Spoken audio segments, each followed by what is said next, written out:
हम इस वीडियो में पढ़ने वाले हैं वॉइस। ठीक है ना। तो वॉइस पढ़ने से पहले हम कुछ बातें बता देते हैं। तो वॉइस पढ़ने से पहले टेंस आना ज़रूरी है। ठीक है ना। तो टेंस में जिस तरह हम उसका टेंस का फार्मूला देखे थे, स्ट्रक्चर देखे थे, किस तरह प्रेजेंट में या पास्ट में या फ्यूचर में उसका स्ट्रक्चर होता है, उसी तरह हम वॉइस में भी देखेंगे। ठीक है ना। तो जनरली वॉइस में दो पार्ट होते हैं। ठीक है ना। एक एक्टिव, एक पैसिव। एक्टिव में आपको क्वेश्चन दिया जाएगा, उसको कहेगा पैसिव में बनाने के लिए। तो ये वॉइस का नियम होता है। ठीक है ना। तो और कुछ नियम होता है तो उसको चेंज किया जाता है। ठीक है ना। तो देखते हैं वॉइस होता क्या क्या कहता है वॉइस। तो वॉइस किसी वाक्य में मतलब सेंटेंस में प्रयुक्त वर्ब का वह रूप है, मतलब वर्ब का वह रूप है जो यह दिखाता है कि या तो कर्ता कुछ करता है या स्वयं कर्ता पर ही कुछ घटित होता है। मतलब अगर हम देखेंगे कोई सेंटेंस में तो वह हमको दिखने को मिलेगा कि कर्ता कुछ कर रहा है, मतलब कुछ वहाँ पर काम हो रहा है या कुछ घटना घट रही है, यह वॉइस बताता है। ठीक है ना। तो जनरली वॉइस में दो पार्ट होते हैं, एक एक्टिव एक पैसिव। ठीक है। तो एक एग्जांपल लेकर हम समझते हैं। अगर आप नहीं समझे हिंदी में तो हम इंग्लिश में बताते हैं वॉइस होता क्या है। ठीक है। वॉइस मतलब एक्टिव वॉइस और पैसिव वॉइस क्या होता है हम उसको बताते हैं। ठीक है। तो active voice, a verb is said to be in the active voice when it is formed so that the person or thing denoted by subject does something। Active voice यह कहता है कि यह आपको दिखाएगा कि एक्टिव वॉइस उस जगह पर शो करेगा कि पर्सन और थिंग को डिनोट किया जाता है, सब्जेक्ट रूप डज समथिंग, कुछ कुछ। ठीक है। यह एक्टिव वॉइस कह रहा है। और पैसिव वॉइस भी इसी तरह होता है, उसमें समथिंग लास्ट में था ना, तो इसमें सब्जेक्ट डिनोट किया जाता है। ठीक है ना। इसका हम डेफिनेशन बताते हैं। A verb is said to be passive voice when it forms so that something is done to person और थिंग डिनोटेड बाय सब्जेक्ट। इस तरह से एक्टिव वॉइस और पैसिव वॉइस कहा रहा है। ठीक है ना। तो हम एग्जांपल लेते हैं। Ram is beating. ठीक है। यह जो कर्ता राम है, यहाँ पे क्या हो रहा है, क्रिया का संपादन कर रहा है, किसी को पीटा जा रहा है। ठीक है ना। ये बीटिंग मतलब किसी को पीटा जा रहा है, अर्थात राम यानी कर्ता सक्रिय एक्टिव है। ठीक है। इसलिए इस वाक्य में प्रयुक्त क्रिया इज बीटिंग को एक्टिव वॉइस कहेंगे। ठीक है। तो आप देखिए इस जगह पर हम देख लिए कि इज एक्टिव वॉइस है, बीटिंग हो रहा है। तो आप एक दिमाग में बैठा लीजिए, अगर हम पैसिव वॉइस में चेंज करेंगे तो उस जगह V3 का प्रयोग होगा तो होगा। सभी टेंस में, प्रेजेंट हो या पास्ट हो या फ्यूचर हो, तीनों टेंस में V3 का प्रयोग होगा पैसिव वॉइस में हम चेंज करेंगे तो। ये बात याद रखिए। ठीक है। तो अभी हम देखे थे कि इज बीटिंग एक्टिव वॉइस होने का समझा गया है। ठीक है। अब इसको हम वॉइस के अकॉर्डिंग चेंज करेंगे तो आप समझ सकते हैं कि बीटिंग V4 मतलब पास्ट, मतलब प्रेजेंट कंटिन्यूअस टेंस है। ठीक है। तो हम इसका स्ट्रक्चर लगाएंगे तो इसमें बिंग लग जाएगा। ठीक है ना। और V3 भी लग जाएगा। तो हम इसको बना देंगे Ram is beaten. Ram is being लगेगा, sorry, Ram is being beaten. इस तरह से यह क्वेश्चन सॉल्व होगा। ठीक है। तो हम देखते हैं प्रेजेंट टेंस में इन वॉइस के अकॉर्डिंग देखते हैं। ठीक है ना। अगर हमको कुछ लगे मतलब इस पर स्लाइड पर शो करने का, हम उसको शो करके दिखा देंगे। ठीक है ना। इससे आप लोग कोई घबराए नहीं, बात को आप लोग बढ़िया से बस सिर्फ सुनिए, अच्छा लगेगा। ठीक है। देखते हैं प्रेजेंट इंडेफिनिट टेंस। तो हम टेंस में स्ट्रक्चर पढ़े थे। प्रेजेंट इंडेफिनिट टेंस का क्या होता है, सब्जेक्ट प्लस V1 या V5 प्लस ऑब्जेक्ट, यह प्रेजेंट इंडेफिनिट टेंस का स्ट्रक्चर होता है। ठीक है ना। अगर हम वॉइस के अकॉर्डिंग देखें तो इसमें ऑब्जेक्ट पहले चलाते हैं, उसके बाद हम लगा देंगे मतलब एम या इज या आर प्लस V3, बस इतना चीज़ कर देंगे। ठीक है ना। तो हम जिस तरह के एग्जांपल लेकर देखते हैं, ठीक है ना, तो इस मतलब उसका स्ट्रक्चर दे देंगे, फिर उसके बाद एक एग्जांपल लेकर हम इसी तरह आगे बढ़ेंगे, ठीक है। तो एग्जांपल लेकर हम स्लाइड शो करते हैं, ठीक है। देखिए अब हम दिखा रहे हैं, ठीक है ना, वॉइस में पढ़ रहे थे, एक्टिव और पैसिव वॉइस के बारे में देखेंगे। जिसका देखिए प्रेजेंट इंडेफिनिट टेंस को हम दिखा दिए हैं, उसका फार्मूला मतलब उसका स्ट्रक्चर, उसका एग्जांपल हम दिखा दिए, ठीक है। आगे बढ़ते हैं, आगे मेरा है प्रेजेंट कंटिन्यूअस टेंस। इसमें हम टेंस में देखें तो इसका स्ट्रक्चर होता है सब्जेक्ट प्लस इज या आर या is are am plus V4 plus object, V4 होता है, ठीक है ना। तो हम इसका मतलब वॉइस के अकॉर्डिंग वॉइस के अकॉर्डिंग इसको पैसिव में किस तरह चेंज करेंगे। तो इसका स्ट्रक्चर होता है इज या आर मतलब एम इज या are plus V3 plus being plus V3, ठीक है। V3 सभी में होगा, ठीक है ना, इतना बात ख्याल रखिएगा,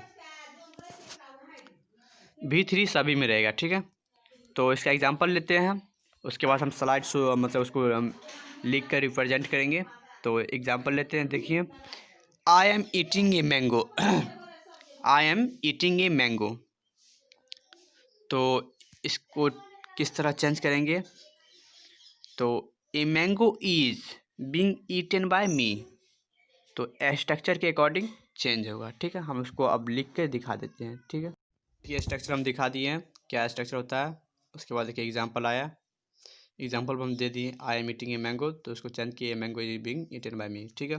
आगे बढ़ते हैं, आगे मेरा थर्ड है प्रेजेंट परफेक्ट टेंस। इसमें हम देखे थे टेंस में इसका स्ट्रक्चर होता है इसमें सब्जेक्ट प्लस हैज़ या है प्लस V3 प्लस ऑब्जेक्ट, ठीक है। इसमें V3 होता ही है, ठीक है। तो परफेक्ट जितना भी टेंस होगा या वॉइस में देखेंगे उसमें V3 रहता ही है, ठीक है ना। और ठीक है, आगे देखते हैं इसका मतलब वॉइस के अकॉर्डिंग इस प्रेजेंट परफेक्ट टेंस का स्ट्रक्चर क्या होता है। तो इसका स्ट्रक्चर होता है हैज़ या है प्लस बीन प्लस V3, ठीक है। इसका स्ट्रक्चर क्या होता है हैज़ या है प्लस बीन प्लस V3, ठीक है। तो एक एग्जांपल लेते हैं, हम एग्जांपल को फिर हम उसको एक्टिव से पैसिव में बना देंगे, उसके बाद हम स्लाइड शो करेंगे, ठीक है। तो आप लोग सिर्फ ध्यान से सुनिए और देखिए, ठीक है। आई हैव फिनिश द वर्क, ठीक है। इसका पैसिव क्या बनेगा, ये एक्टिव था और इसका पैसिव क्या बनेगा, देखिए the work has been finish by me. इस तरह से यह सॉल्व होगा, ठीक है। हम स्लाइड शो करते हैं, स्ट्रक्चर हम स्लाइड शो कर दिए हैं। उसके बाद देखिए आपको इसका एग्जांपल दे दिए, I have finish the work तो the work has been finish by me, ठीक है। इस तरह हम देख लिए प्रेजेंट परफेक्ट टेंस का। अब आगे बढ़ते हैं, आगे मेरा है प्रेजेंट परफेक्ट कंटिन्यूअस टेंस। तो टेंस में हम देखे थे present perfect tense continuous tense का स्ट्रक्चर क्या होता है। तो इसमें होता है सब्जेक्ट प्लस हैज या है plus being plus being plus V4 होता है टेंस में, ठीक है ना। तो हम वॉइस के according present perfect continuous tense का स्ट्रक्चर देखेंगे। इसमें होता है क्या हैव या has plus been plus being plus V3, ठीक है। तो देखिए हम बार बार कर रहे हैं, ठीक है ना। वॉइस में हम किसी भी टेंस में देखेंगे तो V3 का प्रयुक्त करना ही है, करना है, ये भूलना नहीं है, ठीक है, ये ध्यान रखना है। तो इसको ध्यान रखते हुए हम आगे बढ़ते हैं, इसको हम स्लाइड शो करेंगे, ठीक है ना। तो पहले एग्जांपल देख लेते हैं, उस एग्जांपल से उसके बाद हम देखेंगे। They have been doing the research for years. Active में एक सेंटेंस बताया जा रहा है कि they have been doing the research for year. इसको पैसिव में चेंज करेंगे, the research has been the research has been, देखिए यहाँ पर has been being done for years. इस तरह से पैसिव में चेंज हुआ, ठीक है। तो हम इसको स्लाइड शो भी दिखा देते हैं, उसका स्ट्रक्चर क्या होता है, ठीक है ना। उसके बाद उसका एग्जांपल भी दिखा देते हैं, ठीक है, रुकिए हम दिखा रहे हैं। आप लोग देखिए प्रेजेंट परफेक्ट टेंस का स्ट्रक्चर दिखा दिए, ठीक है। उसके बाद आता है एग्जांपल देख लीजिए, they have been doing the research for years, the research has been being doing done for year. इस तरह हम देख लिए, ठीक है ना। तो वॉइस बनाने के लिए, वॉइस तो ईजी है, ठीक है ना। अगर आप टेंस पढ़ लिए तो वॉइस बहुत हल्का है, ठीक है ना। तो टेंस टेंस अच्छा से पढ़ लिए तो वॉइस अच्छा से भी पढ़ लीजिए, ठीक है ना। वॉइस में कुछ नहीं, बस अकॉर्डिंग टू स्ट्रक्चर आप लोग को प्रयोग करना है, ठीक है ना। तो उस तरह से आप सॉल्व कर सकते हैं। तो हम आज की वीडियो में हम देख लिए कि वॉइस में एक्टिव वॉइस क्या होता है, पैसिव वॉइस क्या, कि पैसिव वॉइस क्या होता है। उसके बाद हम प्रेजेंट टेंस का देखें, according to passive voice present indefinite tense का देख लिए। उसके बाद प्रेजेंट कंटिन्यूअस टेंस को देख लिए, प्रेजेंट परफेक्ट को देख लिए, प्रेजेंट परफेक्ट कंटिन्यूअस टेंस को देख लिए। ये जितने चारों हम देख लिए, ठीक है ना। तो चारों को हम देखने के बाद और हम सोचें कि लास्ट में कुछ क्वेश्चन को डाल देते हैं, ठीक है ना। उस क्वेश्चन को आप लोग सॉल्व करिए, ठीक है। अगर नहीं होता है तो मैं अपना डिस्क्रिप्शन में नंबर डाल दूंगा, उस नंबर पर मुझे सेंड कर दीजिएगा, ठीक है ना। तो हम और कुछ कोशिश करते हैं, क्वेश्चन मतलब स्लाइड में एक एक क्वेश्चन डाल देते हैं, ठीक है ना। तो क्वेश्चन डाल देते हैं, आप लोग उसको सॉल्व करके सेंड कर दीजिएगा, ठीक है। अगले वीडियो में हम पास्ट टेंस से रिलेटेड आएंगे वॉइस के अकॉर्डिंग, ठीक है। वॉइस में उसका स्ट्रक्चर क्या होता है, उसका प्रयोग किस तरह करते हैं, उसका स्ट्रक्चर तो हम उसको देखेंगे, ठीक है। तो ठीक है, गुड बाय, मिलते हैं अगले नेक्स्ट वीडियो में।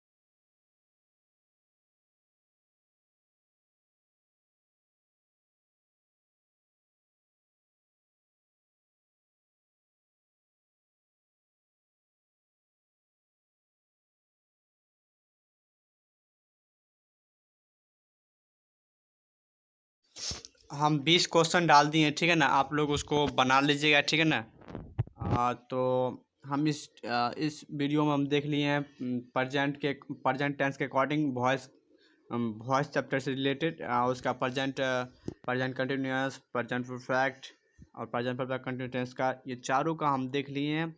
और उससे रिलेटेड हम 20 क्वेश्चन डाल दिए हैं, ठीक है ना। तो 20 क्वेश्चन को सॉल्व करके और देखिए किस तरह से है, और उसके बाद मुझे सेंड करिए, ठीक है। और कुछ दिक्कत होगा तो मुझे बताइएगा, ठीक है। और टाइम कम है, ठीक है ना, तो उसके लिए आगे हम अगले वीडियो में हम आएंगे, ठीक है ना।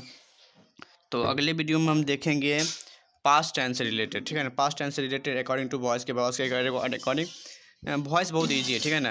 इसको हम आसानी से बना सकते हैं, बस एक बार इसका स्ट्रक्चर याद हो जाए तो हम बता चुके हैं कि इसमें सिर्फ V3 का यूज़ करिए और जो है उसके बाद उसको लगाकर यूज़ करिए, आराम से बन जाएगा, ठीक है ना।